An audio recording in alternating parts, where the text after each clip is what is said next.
Good morning. As our biblical wisdom, accept each other just as Christ has accepted you, so that God will be given glory. Romans 15:7. Again, it's a beautiful sunny morning. It's Pentecost Sunday, so welcome, and let's look at the back of the bulletin for announcements, please. I'm going to highlight the printed ones here. So the basement hardwood floors are being refinished this week. So that's what the first thing is. Sorry, no access to the basement this week. Okay. Also, Carrie, do you have any more to add about the providing concessions at the kids' softball?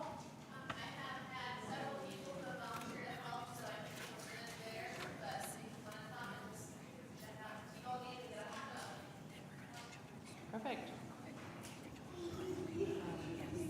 Also, the Children's Sunday School, they're doing a little different format, so if you'd like to help with that, sign up on the board. Vacation Bible School, and then, it's not listed here yet, but the Sunday following Vacation Bible School will have a pancake and sausage breakfast here at church, before church. Next Sunday is the deadline to shower Sophie Schwer, who's going to be married the first weekend in June. So feel free if you so feel moved. Also, volunteers are needed for scripture reading and children's time for next Sunday and for some of the Sundays in June yet. So if you can help with that, feel free to sign up on the bulletin board. Any other announcements? Yes, Ken. So immediately following the service today, while we are visiting, if we could go downstairs, several of us, to clean up everything and get the floors ready for this week's event. 10 minutes for able-bodied people that are able to sit. Thank you.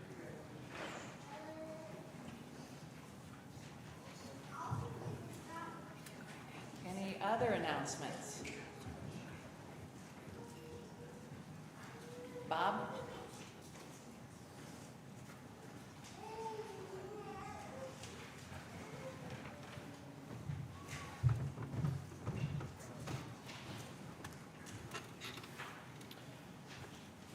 Good morning, everybody.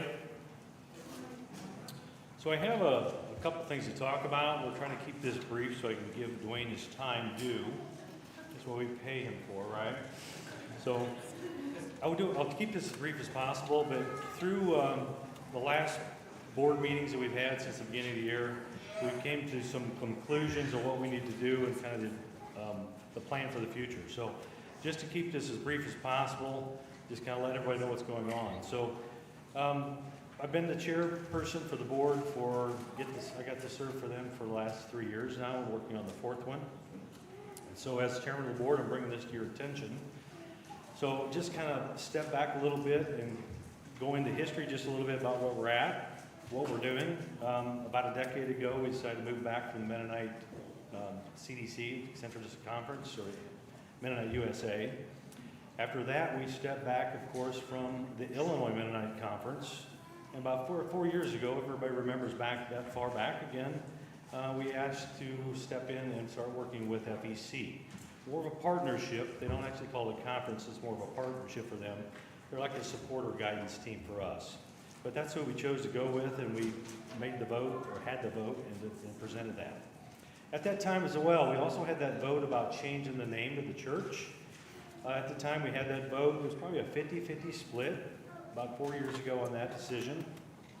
And so being that decision was made about kind of 50-50, that was kind of a hard decision to make, and since we didn't move forward with that. So that was more of a just kind of table it for now and let that go. So after talking with some of the FEC leaders, they kind of said, you know what, just let that go. I think when the time is time to make a decision, it'll happen. So we've kind of been letting that ride for quite some time. And then kind of moving forward now, the last few months, Dwayne has announced his plans for retirement. So during that time frame, we kind of started our pastoral search committee That's listed, so if you want to talk to those people, we can. We just barely got started in this, so we're still working on that. But we did have a chance to meet with an FEC leader, Eric Hull. He brought the service or the message to us. Afterwards, we discussed it with him, and he told us what we needed to do. And so part of that process is we need to develop a church profile. A church profile, if you ever had go in looking for a job, you present a resume. Well, that works kind of both ways. They provide the resume to us, we provide the resume to them, we find the match. So we have to come up with a profile. Tell us who we are, what do we do, what do we know, what is the church about, and that kind of thing. So we can solicit that out there to people and get our name out there for actually who we want to look so they can see us and see if it looks like a match for them. So they're working with us to make that happen. So we need to present that somehow, and so we're working on that as a team, and that's one of the Pastoral Search Committee's job functions is to develop this profile. So this profile is going to be what we present ourselves, who are we as a body, and we're presenting this in paper form, and then these interviews or whatever, how we ever do this, will happen that way. One of the decisions the board has struggled with over this last few years, and actually primarily the last few months, was how do we hang on to this name change decision that's kind of been pending or tabled, or do we bring that up? Do we saddle that with Dwayne, making sure he does that before he gets out of here, or do we give it to the new person, whoever that may be? So we kind of felt it was not necessary for us to have to give that to that person, so we want to come back and make sure that that happens prior to some person coming in. Now, Dwayne has been very generous with his time, giving us a period of time to fix this, find this, develop this, find the person, because we don't want to rush into these deals, and finding out, the best way to do this, the avenue to make this happen. So he's given us plenty of time. We just don't want to waste that time. Because waiting to the last minute to make a decision is probably not the good thing and the best thing for us to do. So, in the last couple few sermons that we've had, the recent sermons, he's kind of touched on a few things back and forth. A few of us can remember that thing where we talked about, if you look into the history of the church around the Carlock area and the way that's been, and the thought of buttons and hooks comes to mind. How we develop an idea about what we're doing, what we're thinking, and what's important to us, and how buttons are very, very important to certain people, and how hooks are much more important to others. So if we think about that and where that went and how that played out in the past, we want to make that decision based on what's the best way, what's the most Christian way to understand and develop this process. So I'm not persuading anybody one way or the other, but we do have documentation and we do have some decisions to make, and it's not a rush. By any means, it's not a rush. But it is one of those things where we're kind of coming to a point in time where it's going to be a transition for us as a church with a different pastor if they come in, and when that's going to happen, we don't know exactly, but we know that's going to be soon. Soon meaning it's going to be within the next 15 months. At least that's when Dwayne told us he would give us that kind of time. So, for the past few months, we've kind of worked with certain things. One of the things is the board's working on a plan to present information, and so we need some feedback. Because ultimately, it's going to come down to the church is going to vote on this again. Are we going to change the name, or are we not? Are we going to live with the name we have and keep it, or are we going to make a change and move on? So that's going to come down. We're going to make that decision probably later down this year sometime. We don't have a date set, but it's going to happen. So we're going to make that decision. It's going to come to a vote. Between now and then, we need feedback from people. We need you to talk to people. So if you haven't got one, there's actually a statement made up that's back in the bulletin areas. It's top of the piece of paper. It's underneath the bulletins right now. It's just a piece of information that Dwayne has drafted. He authored this, and then we changed it a bunch of times. This is the last draft we presented, and so I want the congregation to grab one. So please take one. Please take it home. Read it.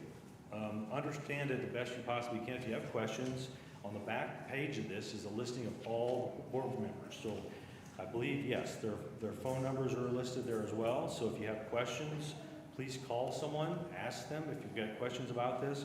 We'll try to get as much feedback as we possibly can into this. Not like it has to happen tomorrow or the next day or the next week. It's just get the information, think about your questions, pray about things, try to decide what you're going on, what your thought process is, and then feed it back to the board so we can make the decision as a board what we feel is needed to do.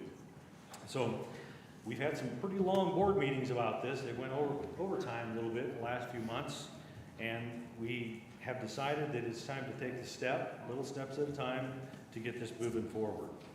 So like I said, there's not a deadline. You need to read the statement, you need to understand it, you need to pray about it, you need to talk to board members, you need to feed back your opinions to them so we can take that information back to the board and we can discuss it. Like I said, it doesn't have to happen today, it doesn't have to happen tomorrow, but think about it, especially pray about it, understand what's going on, what's happening, what your opinion is, but take that information that you read, do your own research if you want to, decide whether you're going to do this, not do this, what your vote's going to be, but we need some feedback so we can understand it. So please pick one up. They're listed like there by the bulletins. Take one, pray about it, and then get back to the board members that are listed on the back. Thank you.